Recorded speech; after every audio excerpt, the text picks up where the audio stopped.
Germany is home to numerous car brands, such as Audi, BMW, Mercedes-Benz, Porsche, and many more. Tesla, on the other hand, has begun to challenge Germany's traditional dominance in the automobile sector. What caused this, and what does the near future hold? German automobile manufacturers have dominated the luxury vehicle market for many years. When you ask someone what nation makes the best automobiles, they usually say Germany.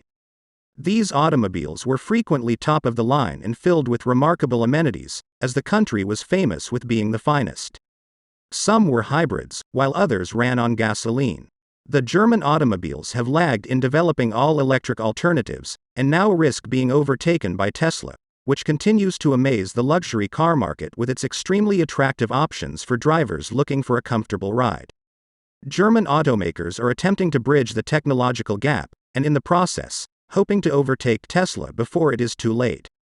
However, as Tesla begins to demolish these firms, it may already be impossible to achieve. It is already gaining popularity in Germany, and it has enormous ambitions for future development into the country, which will only add to its attractiveness there. The Autobahn, one of the world's fastest highways, will soon be home to Tesla's newest gigafactory.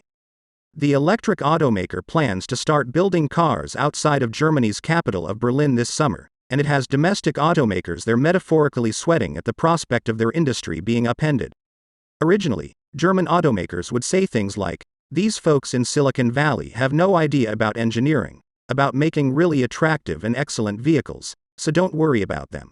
I remember very well the year 2014 when we were hosting the Gold Steering Wheel here at Axel Springer, and you got the award for Lifetime Achievement. And I was sitting in the first row with the then very successful and famous CEO of a very big German car company, and I asked him while you were on stage, "Isn't this guy dangerous for you? I mean, this looks really serious." He said, "Oh no, don't worry. First of all, the whole idea of electric driving is never going to be a mass market." Sure. Second, these guys, heard that a lot. These guys in Silicon Valley, they have no clue about engineering, about building really beautiful and great cars, so we don't have to worry. However, over time, Tesla has grown from a business with $23 billion in shares, a fourth of the size of Volkswagen, Germany's largest automaker, to a corporation with a market valuation of over $800 billion. That's 3 times the current value of a Volkswagen. All of this is particularly concerning for German automakers, who are seeing Tesla's building of a new facility in the heart of Germany.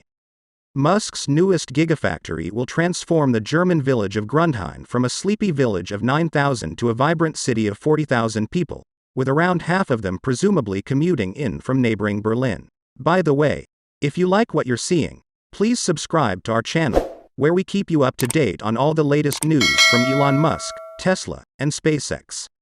It only takes a few seconds to subscribe. If you could leave a like on the video, that would be greatly appreciated. The Gigafactory will make batteries, drivetrains, and eventually assemble 500,000 Tesla electric automobiles per year. After Reno, Buffalo, and Shanghai, it will be Tesla's 4th Gigafactory. And the very first in Europe. Why did Musk pick Grundheim as the location for Tesla's next Gigafactory? It's near the Autobahn, on a railway line, and close to Berlin's new airport.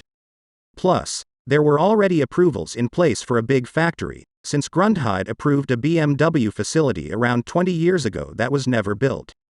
Tesla isn't having to pay too much in the long term to build their factory. According to Germany, they are one of 11 businesses that will get billions of dollars in government subsidies to boost battery cell manufacture in the nation. The Gigafactory will be quite an impressive sight once it is completed, and the amount of money it will bring to Grundheim will undoubtedly benefit the town. Another reason Tesla is crushing German car makers with their gasoline-powered cars is how Europe wants to shift towards a zero-carbon economy, and having electric cars that do not pollute the air is an excellent way to achieve that goal.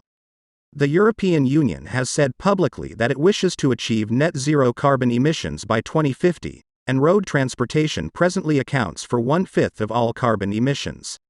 Large SUVs and sedans that pollute the air have been an area of expertise for German car manufacturers, and those vehicles clearly have their days numbered.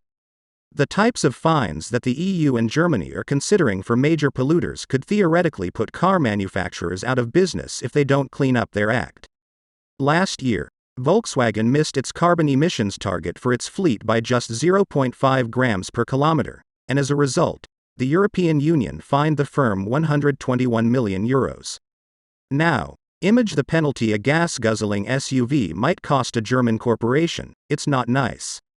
Indeed, one European vehicle manufacturer, Fiat Chrysler, went out of business as a result of these sanctions, with the EU threatening to penalize it €2 billion because its fleet's carbon emissions were too high.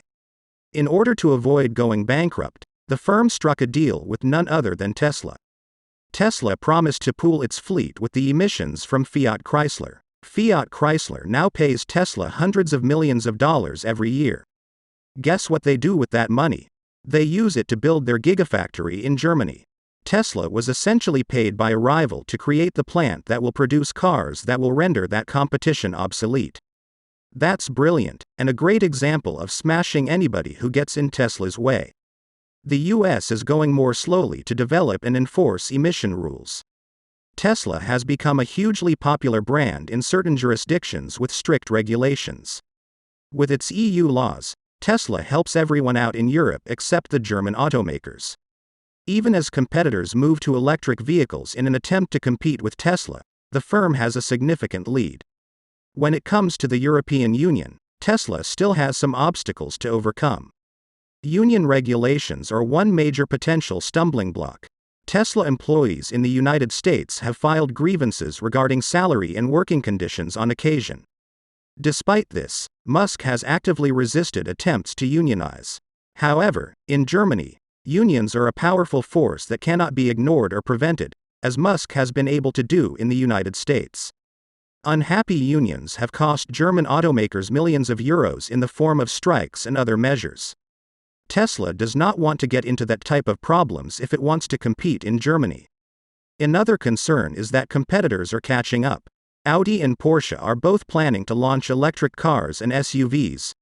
Volkswagen also has a modular electric toolbox, a set of components built particularly for battery-powered vehicles that will be shared across all Volkswagen automobile brands.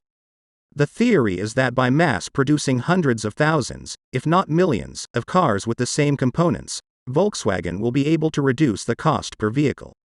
Because of the huge manufacturing volumes, they'd be able to undercut Tesla on pricing, which would appeal to customers all across the world, from Germany to America and beyond. We can only wait and see what happens in the coming years. Let us know your thoughts on the topic in the comments section below. A quick reminder to subscribe to our channel. There's a link down below for more Tesla news and conjecture. If you want to learn more about Tesla, SpaceX, and Elon Musk, we have 2 more video alternatives for you to watch on the screen. If you enjoyed this video, please give it a thumbs up and subscribe to our channel for more weekly news like this.